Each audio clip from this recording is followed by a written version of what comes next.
Next up is 350Z, but wait.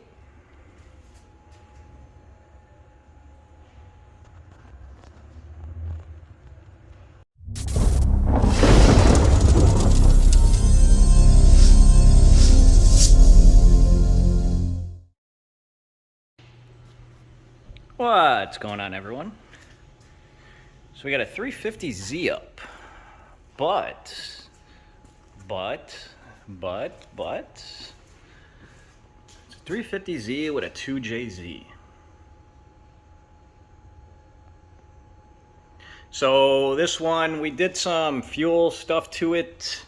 I have to take a look at the list of what we actually did to it, but we set it up. We know his power goals. We wanted to make sure that we hit the goals and we don't run out of fueling. This one's being tuned on Haltech. You can pretty much see the setup speaks for itself. Turbonetics turbo. It is on air ride suspension as well. Needs a little bit of a wash because it's been outside, but yeah. See what we got going on today. Let's see what this thing could do. So I'm making really good power, but it's not raining underneath the car. Well, I guess it is, but it's there's a coolant hose over near the downpipe that is leaking, so we're going to let it cool down, fix the leak, and make some more power.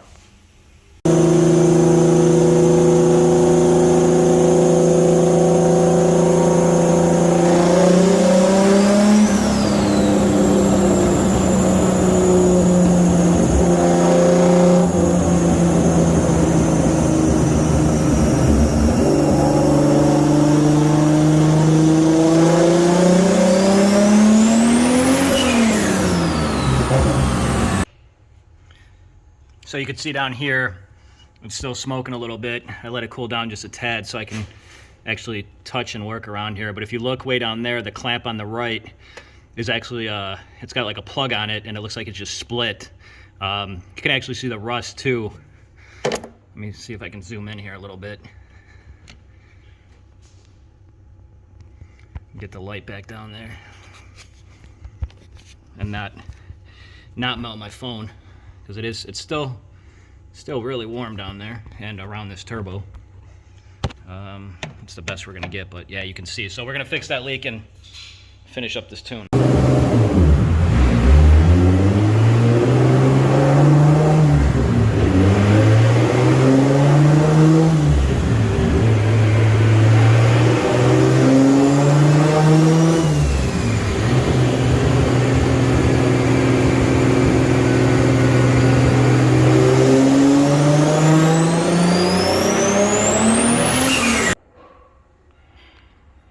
So we're pretty much wrapped up on this one. Now, as I'm doing pulls and we're increasing the boost, what I'm starting to see is coolant starting to push a little bit. Starting to push actually through here. Now, I talked to the customer and I asked him, is this, stock internals? And he is getting all the information from the previous owner, so it's like a little bit in between. He said at one point that ARP head studs were done and the head gasket was done, but then it turns out the head gasket wasn't replaced with an aftermarket one. So I don't know what's going on internally, and it's one of those where I don't want to keep on pushing it and hurt the motor.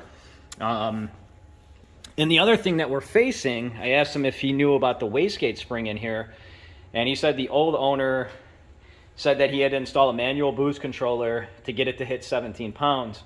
Now, my issue is it doesn't seem like boost wants to come down at all, no matter how much I turn the boost controller down. So, if there is, let's say, a 20-pound spring in there, doesn't matter how much I'm turning the manual boost controller down, it's not going to help or do anything. So, that's the other thing too we're facing. We don't know what spring is inside the wastegate. And if the head wasn't done correctly, these heads don't lift fairly easy. Usually you'll start doing other stuff on the stock internals, like you can crack like a piston and whatnot. So I'm not sure. I'm not sure if somebody who did the head gasket prior maybe didn't torque everything down correctly. You're kind of playing the what if area game. So that's where we're at. I'm going to jump down off the dyno, and I'm going to walk over by the dyno computer, and I'll show you what we made. So there's the power. His goal was 550 to 600, so you can see that we made a little bit more. But like I said, at this point, you know, I don't want to do any damage. We don't really know if the person that did the head gasket did it correctly. And the tires are spinning at higher RPMs. They're not great for traction. If you're not familiar with how a dyno works, I'm going to climb up here really quick.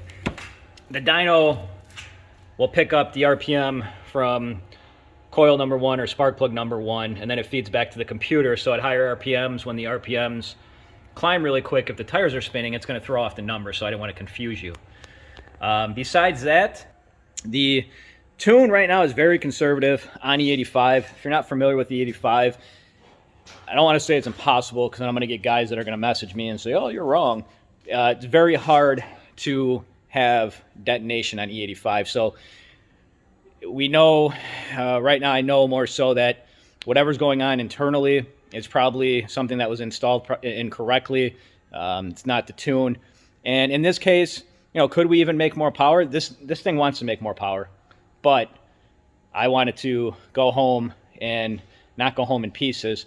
And we reached the goal. So he's going to have some stuff that he can take care of, or if he wants us to take care of, we can do that too. And that's a wrap. As I always tell you guys, if you're maybe first time watching, you guys got questions or comments down below. I'll do my best to respond. Best bet to hit us up is going to be email, rcautoworks@gmail.com, or you can call us 708-599-5884. Thanks for watching. Take care, guys.